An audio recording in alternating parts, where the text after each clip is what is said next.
Once, a poet who had just witnessed the devastation and the carnage of wounded men in a Union hospital during the throes of the Civil War wrote these surprisingly tender words.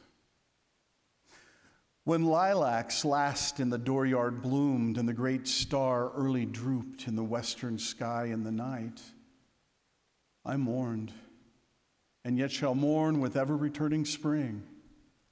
Ever-returning spring, Trinity, sure to me you bring, lilac blooming perennial and drooping star in the west, and thought of him I love. In the depths of the destruction of the American Civil War, Walt Whitman managed to create one of the most lasting images of poetic beauty. How can poetry do this? How can he take something as awful as war and then it be inspired to plumb the depths of his spirit and write verses of unimaginable beauty and power? And, just as important, what is it about poetry that has such a strange and wonderful hold on our imaginations?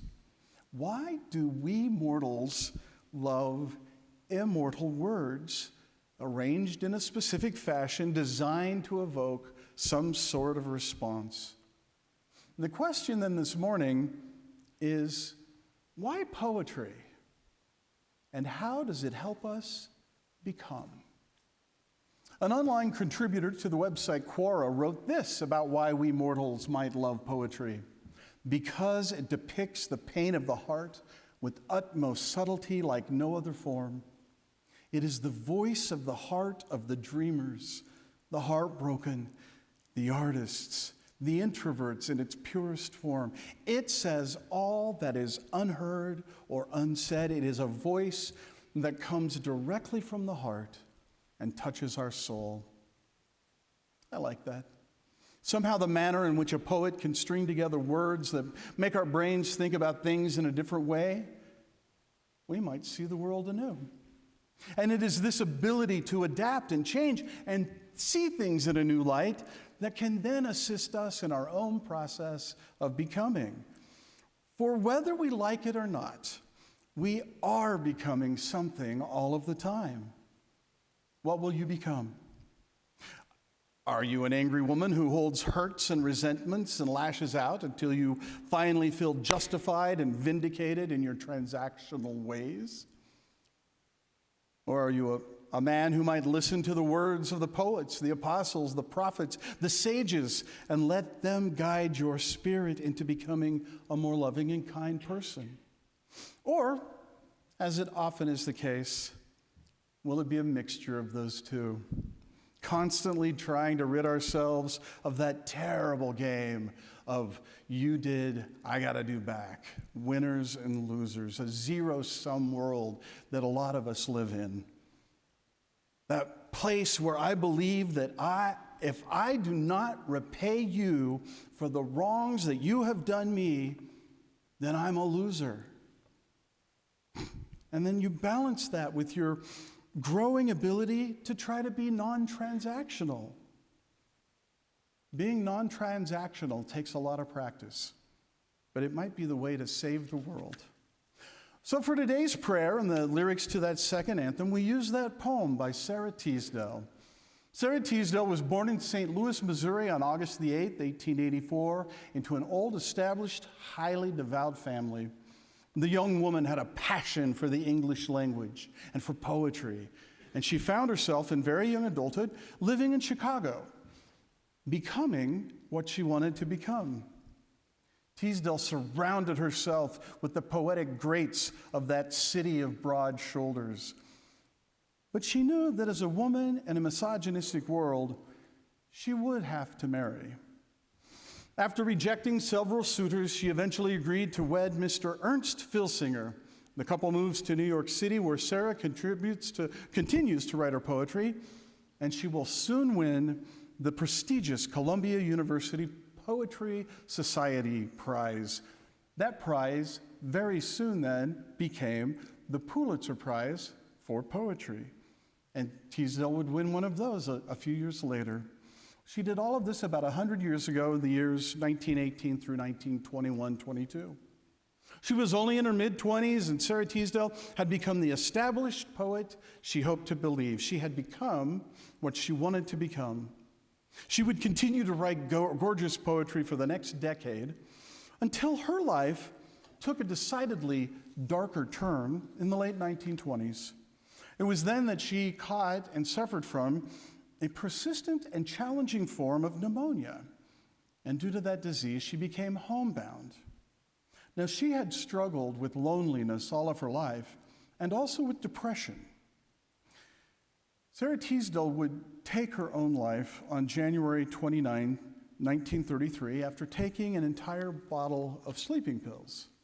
Her final collection of poetry, Strange Victory, appeared posthumously that same year. Sara was not yet 50 years old when she died. Even though the artist struggled with depression, she could still produce great art, even when she didn't think that she could.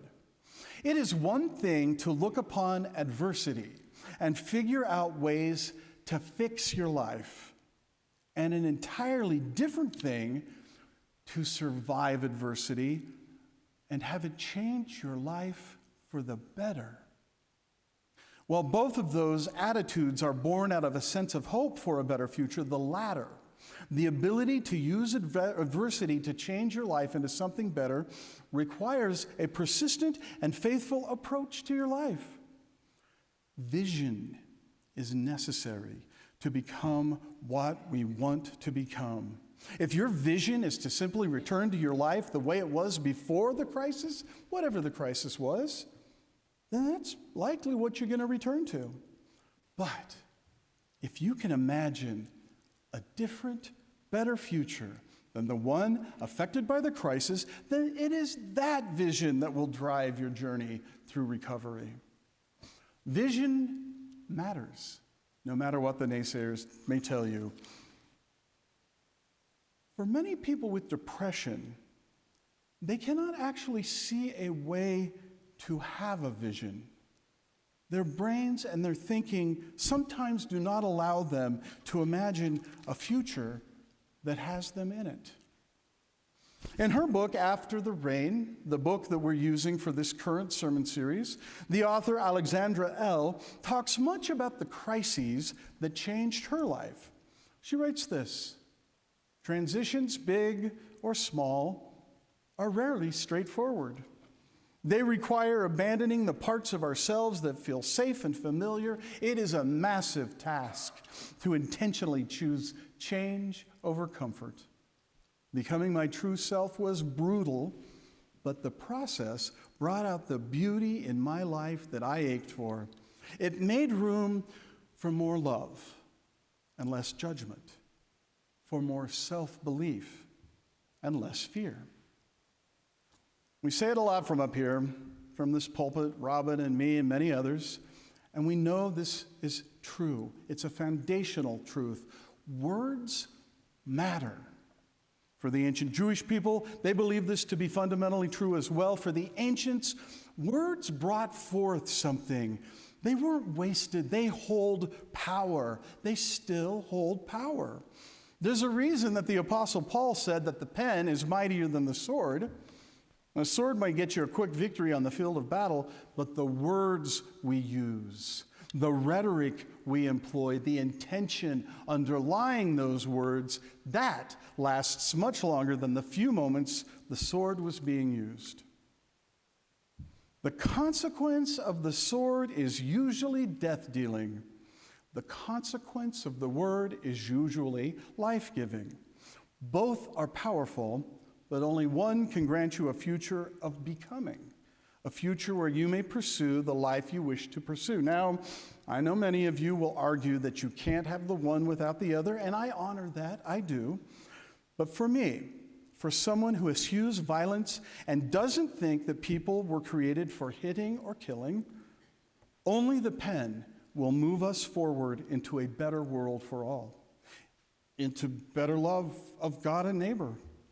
Only the power that resides in those individual words strung together in a particular fashion that then land on my ear and make my brain think about things differently, possibly in a way I've never considered before, that is the power that truly changes us. The underlying vision of that rhetoric must be positive because we know too that words can hurt. Words in the hands of a master manipulator can persuade people into vile, evil behaviors. We witness this almost every day in every context. Words matter, and we see that play out over and over again. Poet, author, activist, my goodness, there are so many adjectives I could use to define this woman, Audre Lorde. Today I want to talk to you about her as a poet. She addresses some of that in her incredible poem called Power. There's so much in this poem, and even though we wish its themes of white supremacy and everyday misogyny had found their way over to the garbage dump, this poem still rings true because not that much has changed when she wrote this poem in 1978. There's a stanza in the poem that stands out in the stark contrast to some of the venom that her words hold. Hear now these words of Audre Lorde.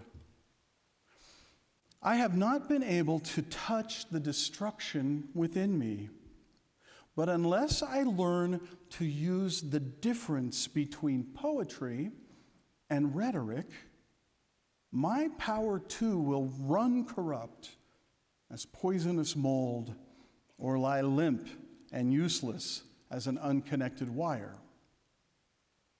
To Audre Lorde, the intention behind the words almost seems to matter more than the very words themselves. Okay, let's come at this from a different angle. Here's a fable for you. A man's favorite donkey fell into a deep precipice. He couldn't pull it out no matter how hard he tried. He therefore decided to abandon and bury the donkey alive. So, soil is poured on the donkey from above. The donkey fills the soil, shakes it off, steps on it. More soil is pulled on. Donkey shakes it off, steps up. The more the load was poured, the higher the donkey was allowed to rise. By noon, that donkey was grazing in green pastures. After much shaking off and stepping up, one might graze in green pastures. We could do that too. Shake off problems, step up, learn from problems, and go graze in the green pasture. We pick ourselves up, dust ourselves off, and start all over again. Or this story. Once a wise man held a seminar to teach people how to get rid of the sorrows in their lives. Many people had gathered to hear the wise man's words. The man entered the room and he told a hilarious joke to the crowd. The crowd roared in laughter. After a couple of minutes, he told them the same joke. A few of them laughed and smiled. When he told the same joke for the third time, no one laughed at all. And the wise man smiled and said, "You can't laugh at the same joke over and over. So why do you cry over the same problem over and over?" Or this line from the Teasdale poem that we sang and read, "I will make this world of my devising. Out of a dream in my lonely mind, I shall find the crystal of peace. Above me, stars I shall find." Teasdale is writing of a future of her devising out of a dream. She's telling us that out of that vision, that dream in her lonely mind, she will find peace and stars. It's really quite evocative. And it might change someone's judgment about the depressed mind. I want us to see this as an example of something someone did during one of the moments in their life where they had clarity and understood their purpose. I say this because even though we know the end of Sarah Teasdale's story, of how she succumbed to the disease of depression and took her life, but here's the thing. While we lament what other great works she might have given the world, now we can only hold her poems and her writings in our hands, speak them with our voices, sing them in a song, thereby remembering her. We can read that mosaic of words with tear-filled eyes because we feel and share the deep humanity in those words. We relate to her pain. We empathize with her. Then we imprint all of the beauty and all of the death and all of the contradictions that she saw in the world into our own minds. And we let Sara Teasdale's love of life fill our souls. Even though she took her own life, I read Teasdale's poems and understand that in her lucid, non-depressed moments, she did indeed love life greatly. We cannot write off her life's work as not being life-giving because she chose in a moment of relapse into her disease to end her life. Depression often doesn't allow the sufferer to have hope. It doesn't let the person with the illness have the capacity to envision a happier future. No vision of hope. What if the Holy One gave us poetry to help change our minds, to empathize, to become more like the Divine One, more loving and kind? Maybe poetry is one more way we might co-create with the Holy One, how the Holy One and humanity are locked in a dance of co-creation that can inspire us to create a better and more just world for all. It's a way for our becoming to unfold, a vision of hope from a God of hope. By the way, that's one more reason to come to church. Robin and I are hope dealers. We want to give you abundant hope each Sunday morning so you can have that with you as you go through your week. You got to have hope. And the chief way we followers of the ways of Jesus have hope is to trust in a loving, divine presence, the Holy One, God, the God of hope. As our Apostle Paul wrote to the church in Rome, now may the God of hope fill you with all joy and peace as you believe in God, so that you may overflow with hope by the power of the Holy Spirit. And then he repeats that in his letter to the church members in Philippi. I am sure of this, that God, who began a good work in you, will carry it on to completion until the day of Jesus Christ. That's hope.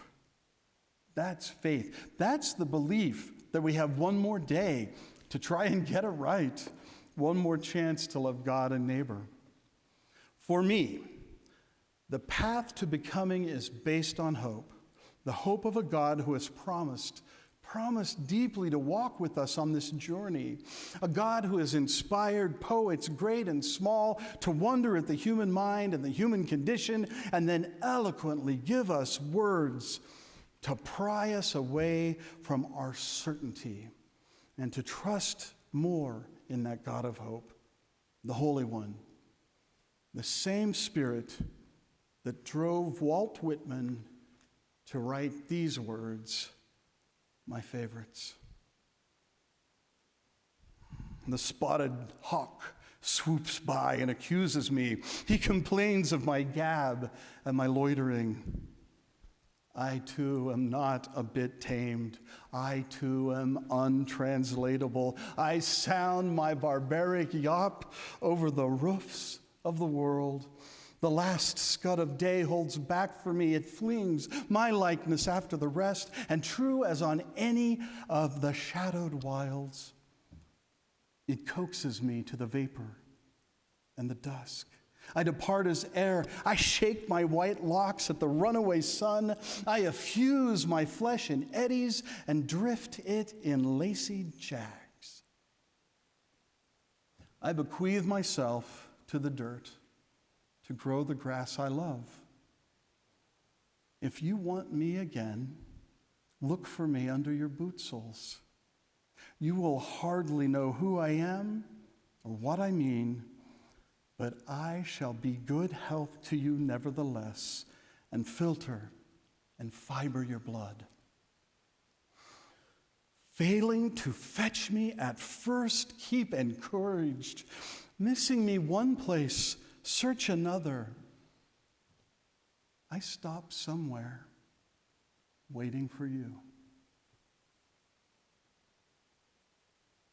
Amen.